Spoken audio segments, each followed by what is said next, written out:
అంటే, "అరే! నేను రాసుకుంటాం మాస్టారు. ఇలా ఆలోచించాలి ఈ లీలని" అనే విషయం మాకు తెలియలేదు. సచ్చరిత్ర చదువుతున్నాం, ఇంకో గ్రంథం చదువుతున్నాం. బోలెడు గ్రంథాలప్పుడు చాలా కొన్ని తెలుగులో గూడా ఉండేవి. అలాగే చాలా మంది ఇంగ్లీష్ చదువుకున్న వాళ్ళు కూడా ఉండేవారు. వాళ్ళందరూ గూడా అనేవారట, "ఈ లీలని ఇట్లా అర్థం చేసుకోవాలని మాకు తెలియలేదు. ఇందులో ఇంత బోధ ఉందా? బాబా ఇంత చెప్పదలుచుకున్నారా?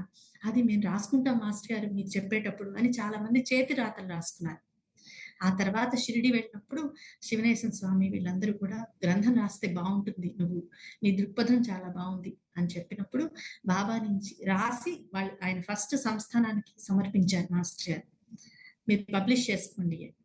అంటే వాళ్ళు ఆల్రెడీ మా దగ్గర సచ్చరిత్ర ఉంది కదా! మేము చేసుకోము అన్నారు. అప్పుడు శివనేశన్ స్వామి ఆదేశంతోటి శివనేశన్ స్వామి అనే ఒక గొప్ప మహాత్ముడు షిరిడీలో ఉంటుండేవారు.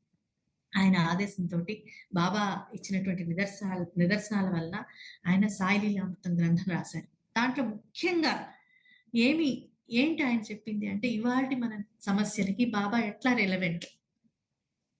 ఇవాళ ఇప్పుడు మనం ఇక్కడ కూర్చొని బాబాని సేవించాలి అంటే మనకేంటి ఆయన దగ్గర నుంచి మనం పొందవలసింది. దానికి మనం ఎట్లా ట్రైన్ చేసుకోవాలి. మనం ఎట్లా ఆలోచిస్తే ఆయన ఇవ్వదలుచుకున్నటువంటి సంపూర్ణ బోధని మనం అర్థం చేసుకొని దాన్ని ఆయన పరంగా జీవితాన్ని గడపగలుగుతాం. అనే విషయాన్ని ముఖ్యంగా మాస్టర్ గారు హైలైట్ చేశారు.